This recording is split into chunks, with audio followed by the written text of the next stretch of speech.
Right, so big news of the week, and there were quite a few whispers of this recently, or a few weeks ago at least. And Ross, I'm going to introduce in a second, might have heard those whispers from me specifically, but it looks like it's gathering momentum now. Nathan Broadhead, by the time this is out, which will be Thursday morning, who knows where we'll be up to on that deal, but Nathan Broadhead closing in on a move to Wrexham. So after last week's podcast did so well getting the opposition insight, I thought I'd get Ross on, who's all-round content Ipswich content guru, I'm going to say, at the East Anglia Daily Times. Ross, thanks for coming on. I guess the first question is, what kind of player are Wrexham getting in Nathan Broadhead? Well, obviously a Welshman. I'm sure Wrexham fans will be happy about. Obviously came through, sort of was at Wrexham Academy before going to Everton. But yeah, he's got the X factor. Nathan Broadhead. He's sort of been part of this incredible journey that town have gone on the last few years, from back-to-back promotions from League One to the Premier League. But just a player that I've always enjoyed watching. He obviously signed back in January 2023, sort of part of that. McKenna sort of brought players in to get that extra push to get promoted out of League One. So he spent 4 years there, and Broadhead was a key player in that because he got us back up there. But yeah, the word would say X Factor. It's got magic feet, and he's just a player that will get you on your feet because when he gets the ball, you just think he's going to create something out of nothing. I'm sure you heard the same, but the messaging I was getting when it was first being, that name was first cropping up, was that Nathan Broadhead is not for sale. There is Ipswich do not want to sell Nathan Broadhead. He is, from my mind, from what I can see, and speaking to you guys and others, mutuals that we know, a fan favourite, very popular amongst the fan base, Broady and all that, very affectionately thought of. And yet he has only got 12 months left on his contract, and at 7.5 million, I think from maybe Ipswich side, that would represent, as difficult as it is, it would represent pretty good business. Yeah, very good business indeed. And to be fair, Mark Ashton and Co. have done pretty well with a lot of their business. But yeah, we've signed him for 1.5 million back in 2023, as I mentioned. And yeah, to get triple, quadruple that is incredible business, especially as you said, he's got 12 months left on his deal. And the thing with him, we are so well stocked in that position. So that's probably why this deal is likely going to happen. Going into the summer, you looked at, we signed Jack Clark, Jaden Philogene, Sammy Smodux, who for a good bit of money, and I'm sure McKenna's got to play them because that's a lot of money for those players, especially they were being signed from the Championship. And yeah, Broadhead obviously didn't play as many games last year as he probably hoped. He played 18 Premier League games last season, scored 2 goals. The season before that, he was joint top goal scorer for us in the Championship as we, got that practice promotion. So I am a bit shocked actually that he's going, but also not too shocked, which I'm contradicting myself there a little bit because of that position being so stocked. And I'm sure Nathan Broadhead, he's at an age now, he's 27. He wants to be playing week in, week out. Obviously, part of the Welsh national team as well. He wants to be playing. So yeah, as you said, he's a fan's favourite. He's got a song, just can't get enough. Nathan Broadhead, and it's sad to see, but we've seen a lot of the sort of promotion heroes depart, and it's part of football.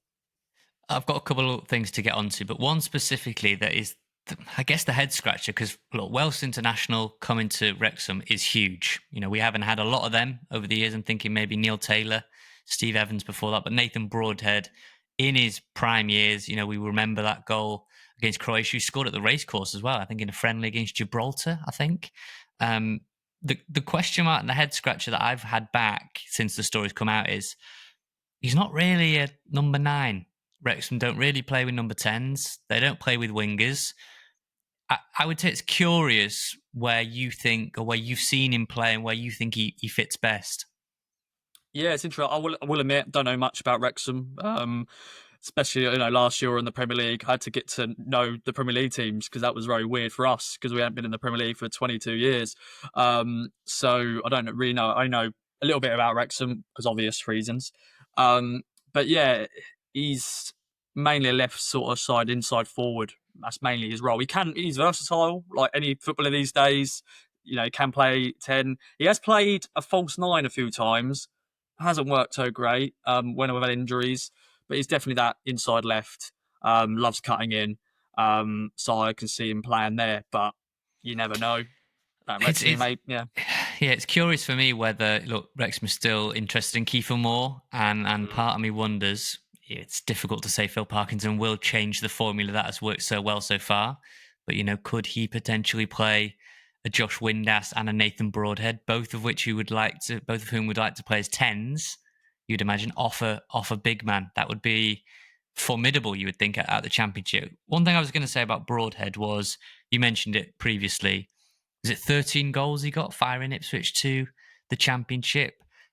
For anyone who hasn't seen him and is maybe sceptical that he is this big shiny striker that we said on the podcast last week that would be coming in, anyone that would be sceptical about his ability in the Championship, what would you say based on that season that clearly got you into the Premier League? Obviously, he had some really good players around him as well, but then you guys have signed some really good players, so that'll help. He did struggle sort of originally in the Championship when he was here with Wigan, when he was on loan from Everton. In a way, that was maybe the reason why he dropped down to League One and joined us on a permanent deal. Obviously, that was sort of backward step for him in a way. Just been playing Championship football at Wigan. Obviously, had a good spell at Sunderland in League One, and so he was always going to make that step up to the Championship. But he had to obviously drop down to League One with us, get us promoted, and then you can sort of say that season when we got promoted, when he was joint top goal scorer with the 13 goals, as you mentioned, that's his first proper season in the Championship, and he proved he can play at that level because, 13 goals isn't too bad for the position he played. And as I said, he's got that X factor. He scored some really good goals. I'm sure you can go out there and watch the highlight reels. I know they show the good bits. They don't show the bad bits. But yeah, he can score, set pieces. There's a really good goal he scored against Sheffield Wednesday with a great free kick. 25 yards outside the box, and it was a cracking free kick, and obviously got assists to his name as well. So, yeah, as I've said it many times now, but he's got that X factor, and he'll get you on your feet. For balance, then, two more questions. For balance, what would you say is the drawback of Nathan Broadhead? Because he hasn't established himself as a Premier League attacker, evidently, because he'd still be in the Championship. And I guess there's been some question marks around physicality. Do you agree with that? Is that the kind of area where you think he's struggling a little bit? I would say so. He doesn't like to defend, Nathan Broadhead, bless him. He's not. I wouldn't say. Yeah. I think obviously he's an attacker. He just wants to go and just get the ball and just go with it. And obviously, if you lose the ball, he's like, I don't really want to track back. So maybe that's the only sort of downside with him. But everything else he's up for, and I'm sure he's going to be working in the gym to get stronger. I'm sure he sort of reads that online and go, okay, I want to get stronger like that. And I'm sure a lot of players like that these days, they want to make sure to get a little bit stronger. But that's probably the only sort of bad thing about Nathan Broadhead is probably, if he loses the ball, he's not going to track back too much. Well, look, if he's in a gym with the likes of Danny Ward, who you'll know from the Wales setup, potentially Kiefer Moore, he'll have plenty of very strong lads around him day in, day out. James McLean as well being one of them. The Wrexham AFC podcast with Nathan Salt and Rich Faye.